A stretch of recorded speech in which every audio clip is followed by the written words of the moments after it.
नमस्कार और स्वागत है आपका ओम कक्षा पुंडरी के इस YouTube चैनल में। इस वीडियो में हम डिस्कस करेंगे जो क्विज़ नंबर 13 हुआ है ऑनलाइन कक्षा 9वीं का मैथमेटिक्स का, उसके बारे में।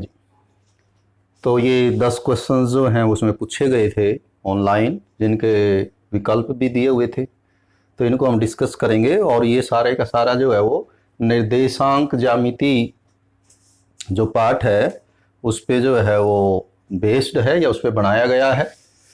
निर्देशांक ज्यामिति में जैसे कि आप बच्चों को पहले बताया जा चुका है कि जो कोई सतह होती है, जैसे बॉर्डर हमारी एक सतह है, उसमें एक ऊर्ध्वाधर और एक क्षैतिज जो है ये रेखाएं जो है वो जो आपस में 90 डिग्री पे काटती हों, लंब हों एक दूसरे पे, इस तरह से खींचते हैं, तो इनको बोलते हैं एक्स अक्ष, ये कहलाता है एक्स अक्ष, और ये कहलाता है वाई अक्ष।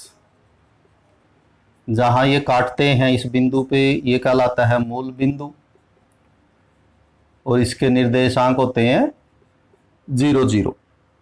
इसके अलावा ये जो पहला इधर ये खाना बनता है, ये जो पहला भाग है इसको बोलते हैं प्रथम चतुर्थांश, ये कहलाता है द्वितीय चतुर्थांश, ये कहलाता है तृतीय चतुर्थांश, और ये इधर वाला होता है चतुर्थ चतुर्थांश, यानी कि चौथा चतुर्थांश।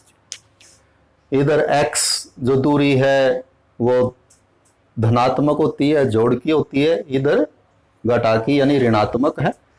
उधर ऊपर जो है y धनात्मक है दूरी, और नीचे y जो है वो ऋणात्मक ले जाती है, ये सभी हमें पता है। तो इसमें जो पहला प्रश्न इसने आज दिया था कि x अक्ष से 3 4 की दूरी कितनी होगी।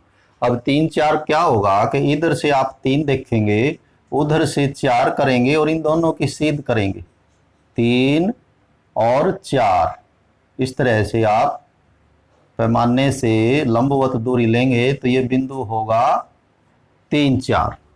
तो उसने प्रश्न ये बनाया था कि ये जो बिंदु है इसकी x अक्ष से दूरी, इससे दूरी कितनी है। तो ये हमने पता ही है कि ये कितनी इकाई है, इधर से ये लिया हुआ इधर से, तो ये दूरी है 1 2 3 4 इकाई। तो आपको उत्तर देना था कि ये कौन सा उत्तर सही है, कि सी जो है वो सही उत्तर है, कि इस बिंदु की x अक्ष से दूरी जो है वो 4 इकाई है। और यदि y अक्ष से दूरी लेनी होती कि यहाँ से कितनी दूरी है, तो वो ये बताती कि कितनी दूरी है, 3 इकाई जो है इसकी दूरी है। तो ये हमारा पहला भाग था, सी आपको इसका उत्तर लिखना था। दूसरा सवाल था कि 3 0 किस अक्ष पे स्थित है। तो x 3 y 0 कहाँ होगा, तो आप x का हमें पता है कि इधर x ऋणात्मक होता है, इधर x धनात्मक होता है, तो 1 2 3, तो यहाँ 3 हो गया। y कितना हुआ कि यदि y 1 2 3 होता तो ऊपर होता, -1 2 3 नीचे होता, लेकिन यहाँ तो y 0 है, तो y 0 तो इस अक्ष के ऊपर ही होता है। तो यहाँ पर ये जो बिंदु है जिसको हमने 3 लिखा है, तो वास्तव में ये कितना है, 3 0 3 0। यहाँ पर जो x है वो दूरी है 3, और जो y की दूरी है वो होगी 0 3 0। तो ये किस अक्ष पे हुआ, फिर 3 0 किस अक्ष पे स्थित है, तो ये बिल्कुल स्पष्ट है कि ये हमारा x अक्ष पे स्थित है। तो इसका अर्थ ये हुआ कि इसका उत्तर भी आपको लिखना चाहिए था कि ये C है। तीसरा है, बहुत आसान है, x अक्ष और y अक्ष दोनों पर इनमें कौन सा बिंदु स्थित है। ऐसा बिंदु कौन सा है जो दोनों पे पड़ता है, x अक्ष पे भी y अक्ष पे भी। तो ऐसा तो एक ही बिंदु है, ये आपका x अक्ष है, ये आपका y अक्ष है, और ये बिंदु ऐसा है जो दोनों पे है। बाकी कोई बिंदु ऐसा नहीं है जो दोनों पे हो। जो बिंदु इस पे हैं वो इस पे नहीं है, और जो इस पे है उस पे। तो ये एक बिंदु है ये, और इसका नाम है मूल बिंदु। मूल बिंदु का अर्थ 0 0।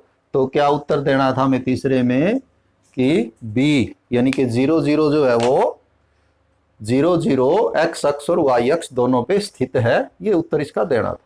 चौथा है, एक बिंदु के दोनों निर्देशांक ऋणात्मक हैं। कहने का मतलब उसका ये था कि जो x है वो भी ऋणात्मक है, जो y है वो भी ऋणात्मक है, दोनों ही माइनस के हैं। तो वो कौन से चतुर्थांश में पड़ेगा, पहले में, दूसरे में, तीसरे में या चौथे में, कौन से में आएगा। तो पहले में यदि हम देखें इधर कौन से बिंदु होते हैं, उनमें इधर x धनात्मक है यानी जोड़ का है, ऊपर y भी जोड़ का है, तो इधर कौन से बिंदु आते हैं, जिनमें x भी जोड़ का हो और y भी जोड़ का हो। यहां पर क्या होगा, इधर x जो है वो घटा का है लेकिन y ऊपर की तरफ जोड़ का है, तो यहां पर वो बिंदु आएंगे जिनकी ये स्थिति होगी कि x जो है वो ऋणात्मक और y जो है वो धनात्मक यानी कि जोड़ का। यहां पर क्या है कि इधर x भी ऋणात्मक है और नीचे y भी ऋणात्मक है, तो इधर ये माइनस माइनस वाले आएंगे, और इधर इधर क्योंकि x धनात्मक हो जाएगा लेकिन ये नीचे है तो y ऋणात्मक रहेगा। तो ये इस तरह से बिंदु आते हैं। यहां पर कौन सा बताना था हमें, दोनों निर्देशांक ऋणात्मक हैं, तो इसका क्लियरली क्या उत्तर देना था आपको कि वो कौन से में है, वो तृतीय चतुर्थांश में है, और सी इसका सही उत्तर था। पांचवा जो है वो थोड़ा सा उसमें कैलकुलेशन है मामूली, उसने दो बिंदु दिए हुए हैं और दोनों के निर्देशांक बराबर हैं। ये क्या कहता है, ये कहता है कि x जमा 5/2 और दूसरा निर्देशांक है इसका -2, ये x निर्देशांक है, ये y निर्देशांक है, ये किसके बराबर है, ये है -5/2 और y/3, यानी दोनों बिंदु एक ही बिंदु है क्योंकि बीच में बराबर लगा हुआ है। तो यह x कितना होना चाहिए, y कितना होना चाहिए, तो क्या होना चाहिए, x के बराबर होना चाहिए, यानी कि आप ऐसे हल कर सकते थे इसको कि x जमा 5/2 बराबर -5/2, तो या तो आर पार गुणा कर लें, इधर भी 2 से इधर भी 2 से, वैसे 2 से 2 आप इस तरह से काट भी सकते हैं इसमें, तो वो और आसान हो जाएगा। क्या रह जाएगा कि x जमा 5 बराबर -5, हमें x निकालना है तो 5 को उधर ले आते हैं, तो ये जो 5 है ये भी घटागा हो जाएगा और ये आ जाता कि x बराबर -10, यानी यहाँ -10 होना चाहिए। उससे क्या होगा, -10 जमा 5, तो -5 बचेगा बटे 2, तो -5/2 ही हमें बनाना था। अच्छा, दूसरा ये इसके बराबर होना चाहिए, यानी -2 बराबर होना चाहिए y/3 के, तो इसको आप 2/1 करके आर पार गुणा कर देते, तो y बराबर 2 तिया 6 और एक रकम इनमें माइनस की है तो गुणा आ जाएगी -6, यानी उत्तर क्या आया कि x -10 और y -6 होना चाहिए। ऐसा कौन सा उत्तर है इसमें, वो उत्तर है आपका डी, ये जो डी है चौथा भाग है वो सही उत्तर है कि x -10 और y 6 होना चाहिए। तो इसमें ये थोड़ी सी कैलकुलेशन कर लें आप, गणना जो है वो करनी थी, ज्यादा मुश्किल नहीं था ये भी। छठा है, 4 बिंदु दिए हुए हैं, एक बिंदु तो है -2 ये कहां से होगा, -2 x -2 और y -2 ये होगा, ये तो हो गया आपका -2 अगला बिंदु है 2 यानी x जोड़कर y घटा का, तो वो ये हो गया था -2 और -2। तीसरा है 2 यानी x भी जोड़ का y भी जोड़ का, तो ये हो गया आपका 2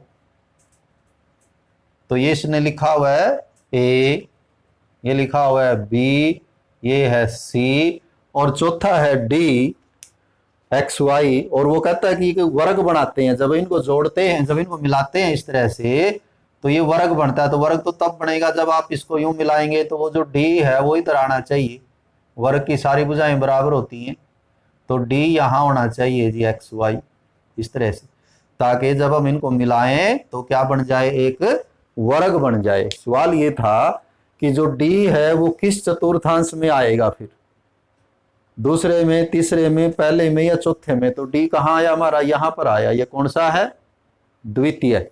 तो इसका मतलब इसमें आपको क्या उत्तर देना चाहिए था छठे में कि ये द्वितीय चतुर्थांश में जो है वो स्थित है। ये आपका छठा था। सातवां है, बिंदु P और Q में, ये बिंदु P है, P तो बिंदु है -2 3 और Q है -3 5, तो ये कहता था, सवाल ये था कि P का भुज -Q का भुज कितना आएगा। ये जो दो निर्देशांक है इसमें आगे वाले को तो बोलते हैं भुज और पीछे वाले को बोलते हैं हम कोटि। तो p का भुज कितना है -2, p का कोटि कितना है 3, q का भुज कितना है -3 और q का कोटि कितना है 5। लेकिन यहाँ प्रश्न क्या बनाया उसने कि p का भुज, तो p का भुज कितना है -2, इसमें से क्या घटाना है q का भुज, q का भुज कितना है -3, तो ये डबल माइनस हो गया जी, तो ये माइनस माइनस प्लस हो जाएगा, -2 + 3 तो कितना आना चाहिए था +1। यानी इसका उत्तर आएगा कि p का भुज माइनस q का भुज जो है वो 1 बचेगा। और 1 कौन सा उत्तर है इसमें, तो जो पहला विकल्प है ए वही इसमें सही उत्तर जो है वो होना था 7वें में। 8वां है 3 - 4 कौन से चतुर्थांश में होगा जी। अब 3 - 4 कहाँ होगा, x तो जोड़ का 3 है, तो x तो हो गया जोड़ का 3 और y है घटा का, तो y घटा का नीचे होता है, तो ये 3 से सिद्ध करेंगे, इधर -4 की सिद्ध करेंगे। तो यदि आप इस बिंदु को यहाँ दिखाएंगे तो ये यहाँ आएगा 3 - 4। प्रश्न ये है कि ये किस चतुर्थांश में है, तो यहाँ कौन सा चतुर्थांश होता है, चतुर्थ होता है। तो इसका मतलब कौन सा उत्तर आपको देना था 8वें में, 8वें में आपको उत्तर देना था डी, कि जो डी विकल्प है वो सही है। 9वां है कि एक बिंदु द्वितीय चतुर्थांश में है, यहां पर है, कहीं भी हो वो बिंदु यहां पर है, तो उसके जो निर्देशांक होंगे वो कैसे होंगे कि दोनों धनात्मक यानी दोनों जोड़ के होंगे, या x जोड़ का y घटा का होगा, या दोनों घटा के, इस तरह से इसने दिया हुआ है। तो हमने यहाँ ऑलरेडी ये निशान लगाए हुए हैं कि यहाँ कौन से बिंदु आएंगे जिनमें जो x निर्देशांक है वो ऋणात्मक यानी कि घटा का होगा, और जो y निर्देशांक है वो जमा का होगा, जोड़ का होगा। तो ऐसा कौन सा विकल्प है इनमें, ऐसा विकल्प इनमें आखिरी है जी डी। तो इसलिए आपको 9वें में जो सही उत्तर देना था वो देना था कि विकल्प डी जो है वो सही उत्तर है, कि यदि वो दूसरे द्वितीय चतुर्थांश में कोई बिंदु है तो उसका x निर्देशांक ऋणात्मक होगा और y निर्देशांक धनात्मक होगा, डी। 10वां है -2 0 और 2 0 के बीच कितनी दूरी होगी। तो आपको इसको डायग्राम से बना लेना था, वैसे दूरी का फार्मूला आप 10वीं में पढ़ेंगे। -2 0 कहाँ है, -2 0 यहाँ पर है जी, x -2 y 0 जी, और दूसरा बिंदु है 2 0, 2 0 यहाँ पर है। तो कितनी दूरी है इनके बीच में, खाने गिन लेने थे, 1 2 3 4, यानी कि 2 तो दूरी इधर, 2 दूरी इधर, तो कुल दूरी जो है वो 4 इकाई जो है वो होनी थी। और इसमें 4 उत्तर सही था, और वो कौन सा उत्तर है 4, और वो आपका आना था जो विकल्प डी है, चौथा जो ऑप्शन है आपका, तो वो लिखना था इसमें। तो इस तरह से आप ये 10 के 10 जो क्वेश्चन है वो सही कर सकते थे। तो उम्मीद है कि आपको यदि कोई इसमें कंफ्यूजन भी था तो वो क्लियर हुआ होगा। Have a nice day.